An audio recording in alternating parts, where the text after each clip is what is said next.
चलो देखो, आज हम लोग 10th क्लास का 8वां चैप्टर, जिसमें हम लोग चैप्टर का नाम है त्रिकोणमिति। ठीक है, 10th क्लास का जो 8वां चैप्टर है त्रिकोणमिति, आज हम लोग शुरू करेंगे। त्रिकोणमिति जो होता है उसका इंग्लिश होता है ट्रिग्नोमेट्री। ट्रिग्नोमेट्री जो शब्द है वह एक ग्रीक शब्द होता है। ट्रिग्नोमेट्री जो शब्द है कैसा शब्द है? ग्रीक शब्द है। ग्रीक शब्द जो ट्रिग्नोमेट्री होता है कहीं कहीं बुक में देखने को मिलता है वह 3 शब्द से मिलकर के बना हुआ है, और कहीं कहीं देखने को मिलता है कि 2 शब्द से मिलकर के बना हुआ है। तो हम दोनों जानकारी आप लोगों के सामने साझा कर देते हैं, ताकि अगर कहीं 3 शब्द के बारे में बात करेगा तो भी हम लोग को जानकारी रहेगा, और 2 शब्द के बारे में बात करेगा वो भी हम लोग को जानकारी रहेगा। तो जो ट्रिग्नोमेट्री जो शब्द होता है वह 3 शब्द से मिलकर बना होता है, जिसमें पहला शब्द कौन बोलते हैं? ट्री प्लस गोनिया प्लस मेट्रोन। ठीक है, या इसको हम बोलते हैं ट्रिग्नोन। कहीं पे मिलेगा ट्री प्लस गुणोन। ठीक है, या कहीं पे मिलता है सिर्फ गोन। तो हम लोग इसमें घबराहट नहीं करना है, घबराना नहीं है। जिस तरीका का राइटर होता है उस तरीका से लिखते हैं, लेकिन सब एक ही तरीका का है। तो हम लोग याद रखना है ट्रिग्नोमेट्री जो शब्द है कितने शब्द से मिलकर बना हुआ है? 3 शब्द से। ट्री प्लस गोनिया प्लस मेट्रोन। ठीक है, याद रखना है ट्री प्लस गोनिया प्लस मेट्रोन, जिसमें हम लोग को ट्री का शाब्दिक अर्थ क्या होता है? ट्री। गोनिया का शाब्दिक अर्थ क्या होता है? भुजा। और मेट्रोन का शाब्दिक अर्थ होता है। ठीक है, अब उसी तरीके से अगर हम लोग 2 शब्द की बात करेंगे, जैसे हम लोग और अलग बुक में देखेंगे तो हम लोग को 2 शब्द सिर्फ मिलेगा। तो 2 शब्द जो मिलेगा उसमें क्या लिखा होता है? ट्रिग्नोन प्लस मेट्रोन। ट्रिग्नोन प्लस मेट्रोन, वो भी हम लोग को जानकारी होना चाहिए। ट्रिग्नोन का शाब्दिक अर्थ होता है त्रिभुज, और मेट्रोन का शाब्दिक अर्थ होता है मापन। मापन, या इसको बोल सकते हैं सिर्फ हम लोग माप भी बोल सकते हैं, इसमें क्या बोल सकते हैं? मापन भी बोल सकते हैं। तो याद रखना, इसमें देखो क्या किया कि ट्री प्लस गोनिया अलग अलग किया, तो 3 और गोनिया का अर्थ क्या बनाया? अब इसमें ट्रिग्नोन एक ही में ले लिया, तो 3 भुजा किसका होता है? त्रिभुज का। 3 भुजा वाला जो आकृति होता है वो कौन सा होता है? त्रिभुज। इसलिए डायरेक्ट इसका शाब्दिक अर्थ क्या हो गया? त्रिभुज। और मेट्रोन का शाब्दिक अर्थ क्या हो गया? मापन। अर्थात हम बोल सकते हैं कि ट्रिग्नोमेट्री का जो शाब्दिक अर्थ होता है त्रिभुज का मापन। इसमें लोग बना है त्रिभुज और माप, तो इसका शाब्दिक अर्थ पूरा मिला देंगे तो क्या हो जाएगा? त्रिभुज का मापन। याद रखना होगा, त्रिभुज का मापन। अब इसमें देखो, अगर हम लोग बोलेंगे 3 भुजा का मापन, तो 3 भुजा किसका होता है? त्रिभुज का। इसमें हम बोलेंगे 3 भुजा का अर्थात त्रिभुज, तो त्रिभुज का मापन। तो ट्रिग्नोमेट्री का शाब्दिक अर्थ हम लोग क्या बोलेंगे? भुजा, त्रिभुज का मापन। ट्रिग्नोमेट्री का शाब्दिक अर्थ क्या बोलेंगे? त्रिभुज का मापन। याद रहेगा। यह जो त्रिकोणमिति है अर्थात ट्रिग्नोमेट्री जो है वह एक हमारा गणित का भाग है। वह एक गणित का क्या है? भाग है। तो गणित का भाग है जिसमें हम लोग बहुत सारे चीजों का अध्ययन करते हैं, और हम लोग 10th क्लास में इसे शुरू करते हैं, क्योंकि 9th क्लास तक हम लोग को त्रिकोणमिति के बारे में कहीं पढ़ाया नहीं गया है। हम लोग का स्टार्टिंग होता है 10th क्लास से, और हम लोग को त्रिकोणमिति को शुरू से ही बहुत अच्छे तरीके से अध्ययन करना होगा, ताकि हम लोग अच्छे से इसको समझ सके। तो हम लोग इसमें देखेंगे कि आखिर त्रिकोणमिति जो है गणित का वह कौन सा भाग है जिसमें त्रिकोणमिति का अध्ययन किया जाता है। जैसे हम लोग गणित में बहुत सारे चीजों का अध्ययन करते हैं, त्रिकोणमिति जिसमें हम लोग नया चीज सुने जो 10th क्लास में, हम लोग 9th क्लास में सुने हुए होंगे ज्यामिति, क्षेत्रमिति, सुने हुए इस तरीके से ना। तो उसी तरीका का एक भाग होता है हमारा क्या? त्रिकोणमिति। तो देखो हमें यहाँ पे परिभाषा लिख दिया गया, त्रिकोणमिति किसे कहा जाता है? तो बोलेंगे गणित की वह शाखा, गणित की वह शाखा मतलब गणित का एक भाग है, क्योंकि गणित में गणित जो होता है वह बहुत सारे भागों में बटा हुआ है। जब वह बहुत सारे भाग में बटा हुआ है तो उसमें हम लोग अलग अलग टुकड़ों में अलग अलग भागों में पढ़ते हैं। जैसे अगर छोटा क्लास में अगर 1 to 5 क्लास के जो बच्चे होते हैं उसमें सब एक ही तरीका का बुक, एक ही बुक में सब कुछ दिया हुआ होता है। फिर जैसे क्लास बढ़ता है वैसे वैसे बुक बढ़ते जाता है। 6 क्लास में आता है तो साइंस का अलग बुक देखने को मिलता है, मैथ का अलग बुक देखने को मिलता है, हिंदी इंग्लिश सबका अलग अलग बुक होता है। उसी तरीका से 9th में आते हो तो तुम्हारा साइंस, मैथ, साइंस में 3 भाग में बढ़ जाता है, फिजिक्स, केमिस्ट्री और बायोलॉजी। आगे चले जाओगे तो क्लास में सब्जेक्ट बढ़ जाएगा। जैसे हम लोग को 10th क्लास में हम लोग को क्या है कि साइंस एक ही सब्जेक्ट है, उसमें 3 भाग बटा हुआ है। लेकिन 11th क्लास में जाओगे तो अगर साइंस से पढ़ोगे तो फिजिक्स अलग सब्जेक्ट का एग्जाम देना होगा, केमिस्ट्री का अलग, बायोलॉजी का अलग, तो उसको और अलग अलग तोड़ तोड़ करके उसे क्या बना दिया जाता है? आसान बना दिया जाता है। तो उसी तरीके से हमारा त्रिकोणमिति हमारे गणित का क्या एक भाग है। अर्थात हम बोलेंगे कि गणित की वह शाखा, गणित की वह शाखा जिसमें त्रिभुज की भुजाओं, कोणों की माप तथा उससे संबंधित जितने भी प्रश्न आ सकते हैं, उससे संबंधित जितने भी हमारा प्रश्न आ सकते हैं। फिर से हम लोग किससे बनेंगे बाबू त्रिकोणमिति? तो गणित की वह शाखा, गणित की वह शाखा जिसके अंतर्गत हम लोग, देखो याद करने का तरीका एक चीज और है, हम लोग ट्रिग्नोमेट्री का शाब्दिक अर्थ समझ लिए हैं। ट्रिग्नोमेट्री का शाब्दिक अर्थ क्या समझे हुए हैं? त्रिभुज का मापन। त्रिभुज का मापन। ट्रिग्नोमेट्री का शाब्दिक अर्थ हम लोग क्या समझे हुए हैं? त्रिभुज का मापन। तो त्रिभुज का मापन मतलब इसमें पढ़ेंगे क्या? तो त्रिभुज के बारे में पढ़ेंगे। तो उसमें वही चीज लिखा हुआ है कि गणित की वह शाखा जिसमें त्रिभुज की भुजा, क्योंकि त्रिभुज का मापन पढ़ेंगे तो त्रिभुज में क्या क्या होगा? भुजा और कोण। भुजा क्या होता है? हम ये भी पढ़ाए हुए होंगे कि त्रिभुज को दो आधार पर बांटा जाता है, भुजा के आधार पर और कोण के आधार पर। तो उसमें हम लोग बोलेंगे कि गणित की वह शाखा जिसमें त्रिभुज की भुजाओं और उसकी कोणों की माप, कोणों की माप और उससे जितने भी संबंधित प्रश्न आ सकते हैं। अब कोण से संबंधित, भुजा से संबंधित जितने भी प्रश्न आ सकते हैं उस सब का अध्ययन करते हैं, उसी को बोलते हैं त्रिकोणमिति। उसी को क्या बोलते हैं? त्रिकोणमिति। बात याद रहेगा? त्रिकोणमिति किसे कहेंगे? जिसमें त्रिभुज की भुजाओं कौमा कोणों, भुजाओं कौमा कोणों और उससे संबंधित जितने भी प्रश्न आ सकते हैं सभी के बारे में अध्ययन करेंगे, उसी को क्या बोलते हैं? त्रिकोणमिति। एक चीज और, हम लोग सिर्फ 10th क्लास में हम लोग त्रिकोणमिति के बारे में पढ़ते हैं कि सिर्फ भुजा, त्रिभुज की भुजा और माप के बारे में, कोण के बारे में, भुजा और कोण के माप के बारे में पढ़ते हैं। लेकिन यह सिर्फ त्रिभुज तक ही सीमित नहीं है, यह त्रिकोणमिति जो है बहुत आगे बढ़ चुका है और इसका शुरुआत जब स्टार्टिंग हुआ था तो त्रिभुज से हुआ था, इसलिए उसका नामकरण त्रिभुज से किया गया।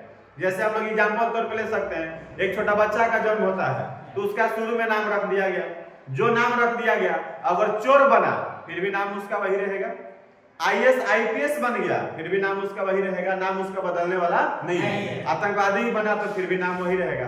तो उसको शुरू में ये सोच के नाम नहीं रखा गया कि वो बाद में क्या बनेगा, उसका शुरू में नामकरण उसको पुकारने के लिए उसका एक नाम दे दिया गया। उसी तरीके से त्रिकोणमिति का जब शुरू में प्रयोग किया गया तो उसमें नाम रख दिया गया त्रिकोणमिति, लेकिन वह सिर्फ त्रिभुज तक ही सीमित नहीं रहा, आज चतुर्भुज में भी, समभुज में भी, मतलब बहुभुज में भी प्रयोग, मतलब बहुत सारे जगहों पे इसका प्रयोग किया जाने लगा है। लेकिन हम लोग जो नामकरण है वह शुरू से, इसलिए माइंड में ये नहीं बैठा कर रखना है इससे हम लोग त्रिभुज के बारे में पढ़ेंगे। हम लोग को 10th में सिर्फ किसके बारे में पढ़ना है? त्रिभुज के बारे में पढ़ना है, लेकिन इसका प्रयोग सिर्फ त्रिभुज तक ही सीमित नहीं है। अब इसमें देखिए कि त्रिकोणमिति है सर, इसका हम लोग दैनिक जीवन में इसका प्रयोग कहाँ करेंगे? तो दैनिक जीवन में आज नहीं, बहुत वर्ष पहले से, ठीक है, बहुत बार जब आर्यभट्ट नामक का वैज्ञानिक नाम सुना होगा तो उस समय से त्रिकोणमिति का प्रयोग दैनिक जीवन में किया जाते आ रहा है। अब दैनिक जीवन में उसका प्रयोग कहाँ कहाँ किया जा रहा था? त्रिकोणमिति का प्रयोग आखिर किस रूप में किया जा रहा होगा? वही लिख दिया है कि जिसका उपयोग, त्रिकोणमिति का उपयोग ज्यादातर ऊंचाई और दूरी के कोण को मापने में, इसका उपयोग ज्यादातर कहाँ किया जाता है? ऊंचाई हो, जैसे टावर हो गया, टावर की ऊंचाई कितनी है, पेड़ की ऊंचाई कितनी है, पहाड़ पर्वतों की ऊंचाई कितनी है। अब जैसे पर्वत जब देखा होगा तो पर्वत इस तरीके से धीरे धीरे बढ़ेगा, तिरछा इस तरीके से जाता है और फिर ऐसे आ जाता है। तो तुम उसको नापोगे तो ले जाकर तुम इसे टेप से ले जाकर नापोगे तो बढ़िया से नापा पाएगा नहीं, उसका शीर्ष से नीचे देखना होगा। तो हम लोग इसमें त्रिकोणमिति का प्रयोग करके उसका हम लोग पहाड़ की ऊंचाई माप सकते हैं। अब कहेगा सर सूर्य का दूरी कौन मापा होगा? यहाँ से सूर्य का दूरी तो पता है ना कि पृथ्वी से सूर्य की दूरी कितने है, पृथ्वी से चंद्रमा की दूरी कितनी है, सूर्य से चंद्रमा की दूरी कितनी है, सबका माप है। तो कौन वैज्ञानिक गया होगा इंची टेप लेकर के सूर्य के पास, लेकिन उसका माप है कि कितना दूरी पर है। तो सब किसके माध्यम से मापा गया था? त्रिकोणमिति के माध्यम से। अर्थात त्रिकोणमिति का हम लोग प्रयोग इसीलिए करते हैं कि किसी चीज की ऊंचाई मापनी हो, कहीं बहुत लंबा दूरी मापनी हो, या किसी चीज का कोण मापना हो, जैसे हम बोल सकते हैं तारों के दूरी को मापना हो, या समुद्र में जहाज चल रहा हो, या ऊपर आसमान में जहाज चल रहा हो, या उसके विमान चल रहे हो, उस सब की ऊंचाई मापनी हो, या उसकी दूरी मापनी हो, या कितने एंगल पर कितने कोण पर वह दिखाई दे रहा है उसको मापना हो, तो उसका हम लोग प्रयोग करते हैं त्रिकोणमिति। किसी को दिक्कत? यहाँ तक सबको बात समझ में आया? त्रिकोणमिति का हम लोग प्रयोग कहाँ करते हैं, सबको बात समझ में आ गया? इसमें किसी को दिक्कत नहीं है? कोई पूछेगा त्रिकोणमिति पढ़ रहा है, क्यों पढ़ रहा है, सबको बता लेगा? कि त्रिकोणमिति इसलिए हम लोग पढ़ रहे हैं कि किसी चीज की ऊंचाई मापना हो, किसी चीज की दूरी मापना हो, समुद्र में बहुत बड़ी जहाज चल रही हो, एक छोटा नाविक हो, नाव चला रहा हो किनारे समुद्र के तल पर, तो उससे दूरी को देखना हो, उसके दूरी को मापना हो, या कितना ऊंचाई पर चल रहा है, आसमान में जहाज कितने ऊंचाई पर चल रहे हैं, टावर कितना ऊंचा है, पेड़ की ऊंचाई कितनी है, इस सब की ऊंचाई, दूरी, भवन का ऊंचाई, भवन की दूरी, भवन को हम लोग कहीं से देख रहे हैं तो कितने कोण पर देख रहे हैं, वो सब चीज अगर मापना हो तो किसके अंतर्गत हम लोग माप सकते हैं? तो त्रिकोणमिति के अंतर्गत माप सकते हैं। यहाँ तक किसी कोई डाउट है? याद रहेगा सबको? समझ में आ गया? लिख लीजिए पूरा, लिख लीजिए।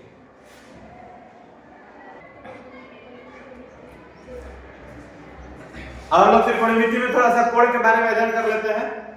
अब कोण के बारे में देखेंगे तो हमारा देखो, जब एक ही आदि बिंदु से, अर्थात एक ही बिंदु से जब दो किरण निकलता है, एक ही बिंदु से कितने किरण निकले? दो किरण। जैसे देखो एक किरण यहाँ से यहाँ निकले, इसका नाम दे सकते हैं ओ ए, इधर नाम दे सकते हैं ओ बी। जब एक ही बिंदु से दो किरण निकले तो उसके झुकाव से जो कोण जो झुकाव होता है उसको बोलते हैं कोण। झुकाव को क्या बोलते हैं? कोण। याद रहेगा क्या? एक ही आदि बिंदु से, याद रखना होगा, एक ही आदि बिंदु से दो किरणों के झुकाव को हम बोलते हैं कोण। एक ही आदि बिंदु से, एक ही आदि बिंदु से दो किरणों के झुकाव को हम लोग क्या बोलते हैं? कोण। और ध्यान देना, जब दो किरण हो तो जिसमें एक किरण से ही स्टार्टिंग किया होगा, जैसे एक किरण ही हमारा मुख्य रूप से हो गया, अब इस किरण से ऊपर की ओर की किरण को निकाला गया या नीचे की ओर निकाला जा सकता है। जैसे कभी कभी जैसे एक हम लोग यहाँ पे लिए किरण, एक किरण के फिक्स है, इसमें लोग कभी इसको नीचे की ओर भी निकाल सकते हैं। अर्थात हम लोग जो झुकाव बनेगा वो दो तरीका से झुकाव बन सकता है, दो तरीका से कोण बनेगा। तो एक कोण को बोलते हैं पॉजिटिव और एक कोण को बोलते हैं नेगेटिव। अर्थात एक को बोलते हैं धनात्मक और एक को बोलते हैं ऋणात्मक। तो उसमें यह बोला जाता है कि जब हमारा कोण जो होता है, जो किरण हम लोग लेते हैं, तो किरण का एक होता है क्लॉकवाइज डायरेक्शन और एक एंटी क्लॉकवाइज डायरेक्शन। सुई की दिशा, घड़ी के सुई की दिशा में, अब देखो ये इधर से इधर घुमाती घड़ी के सुई की दिशा है। ये कौन सा दिशा है? घड़ी की सुई की दिशा। घड़ी की सुई की दिशा कैसे घूमता है? इधर से ऐसे घूमता है, अब इधर से बाहर 1 2 3 ऐसे घूमता है, इधर से घूमता है। तो घड़ी के सुई की दिशा ये होगा। तो जब घड़ी के सुई की दिशा में जब हम लोग किरण को घुमाते हैं, किरण को किधर से घुमाते हैं? घड़ी के सुई की दिशा में, तो वहां पे जो कोण बनता है उसको नेगेटिव बनता है, और जो कोण बनता है कौन कोण बनता है? नेगेटिव। और जब एंटी क्लॉकवाइज हो, घड़ी के सुई की विपरीत दिशा, घड़ी की सुई की विपरीत दिशा, जब घड़ी के सुई की विपरीत दिशा होता है तो वहां पर पॉजिटिव कोण बनता है। कैसा कोण बनता है? पॉजिटिव कोण बनता है। ये बात सबको याद रहेगा। कोण पॉजिटिव भी होता है और कोण नेगेटिव भी होता है। कोण प्लस में भी हो सकता है और कोण माइनस में भी हो सकता है। हम लोग पहले सिर्फ प्लस के बारे में जानते थे, लेकिन अब हम लोग जाने कि कोण प्लस में भी हो सकता है और कोण माइनस में भी हो सकता है। प्लस में होगा कब? जब एंटी क्लॉकवाइज। इसको कौन सा हम लोग क्लॉकवाइज बोलेंगे बाबू? एंटी। ठीक है, एंटी क्लॉकवाइज। इसको हम लोग क्या बोलेंगे? क्लॉकवाइज। क्लॉकवाइज, ठीक है। ये क्या है हमारा? एंटी क्लॉकवाइज, मतलब घड़ी के सुई की विपरीत दिशा, उल्टा। आइए हमारा घड़ी की सुई की दिशा, जब घड़ी के सुई के विपरीत दिशा में घूमेगा तो हमारा पॉजिटिव, जब घड़ी के सुई की दिशा में घूमेगा तो कौन हमारा क्या बनेगा? नेगेटिव। एरो का चिन्ह यहाँ पे लगाया हुआ है, किधर से किधर घूमता है। ठीक है। अब एक बात और ध्यान देना है, जो हम लोग जितना कोण का अध्ययन करेंगे वह टोटल कोण कितना डिग्री का होगा? 360 डिग्री का। जितना हम लोग कोण अध्ययन करेंगे वह कोण कितना डिग्री का होगा? 360। कितना डिग्री का होगा? 360। याद रहेगा? अर्थात 0 से 360 डिग्री तक। जब हमारा किरण से जो कोण बनता है 0 से 360 डिग्री। अच्छा, कोण सिर्फ 360 डिग्री तक ही नहीं होता है, भी ध्यान देना होगा। सिर्फ तुम्हारा कोण 360 डिग्री तक ही नहीं होता है, क्योंकि एक बार घुमा तो कितना डिग्री हुआ? 360। एक बार और घुमा दो तो कितना हो जाएगा? 720। घुमाते जाओ और कोण गिनते जाओ, किसी को दिक्कत नहीं। इसको घुमाते जाएंगे, कोण गिनते जाएंगे, तो क्या तुम कहोगे कि सिर्फ 360 डिग्री तक कोण होगा? नहीं। क्या तुम सिर्फ कहोगे कि सिर्फ प्लस में ही कोण होगा? माइनस में भी कौन होगा 360 डिग्री से कौन ज्यादा भी होगा। याद रहेगा। Yes. क्लॉकवाइज एंटी क्लॉकवाइज समझ में आया। Yes, sir. अब तुम्हारा क्लॉकवाइज एंटी क्लॉकवाइज बहुत सारे जगहों पर तुमको बोला जाएगा। सिर्फ क्लॉकवाइज डायरेक्शन में चलो, एंटी क्लॉकवाइज डायरेक्शन में चलो। एंटी क्लॉकवाइज मतलब समझ लेना, ये तुम्हारा एंटी क्लॉकवाइज हो गया, ये तुम्हारा कौन सा हो गया Clockwise. क्लॉकवाइज हो गया। किसी को दिक्कत? इसमें दो भुजा के रूप में बन रहा है, दो भुजा के रूप में बन रहा है, दो किरण है। Yes. इसमें दो भुजा के रूप में बन रहा है। Yes. एक हो गया अंतिम, Yes. ठीक हो गया अंतिम, आई हो गया प्रारंभिक शुरू में। Yes. एक शुरू की किरण, प्रारंभिक किरण, आई हमारा क्या हो गया अंतिम। अंतिम। इसी किरण के रूप में हम लोग उसको भुजा का नाम दे सकते हैं। कौन सा नाम दे सकते हैं? भुजा का नाम दे सकते हैं। जिसको बोल सकते हैं अंतिम भुजा, Yes. इसको क्या बोल सकते हैं अंतिम अंतिम भुजा, और इसको हम बोल सकते हैं प्रारंभिक भुजा। इसको बोल सकते हैं कौन सा भुजा? प्रारंभिक भुजा। प्रारंभिक, और इसको अंतिम। इसमें इसको क्या बोलेंगे? प्रारंभिक। Yes. शुरू में यही है ना, Yes. इसको हम लोग क्या बोलेंगे? अंतिम। इसको बोलेंगे प्रारंभिक, और इसको बोलेंगे अंतिम। इसमें किसी को दिक्कत है? नहीं, sir. यहाँ तक बात सबको समझ में आया? Yes, sir. कोण के बारे में सबको याद रखेगा। Yes, sir. कोण जो होता है कितने तरीके का बनता है? दो। जो कोण बनता है कितने तरीके का बनेगा? दो। एक पॉजिटिव और एक नेगेटिव। एक पॉजिटिव और एक नेगेटिव। एंटी क्लॉकवाइज डायरेक्शन जो होगा वो क्या होगा? पॉजिटिव। क्लॉकवाइज डायरेक्शन जो होगा वो क्या होगा? नेगेटिव।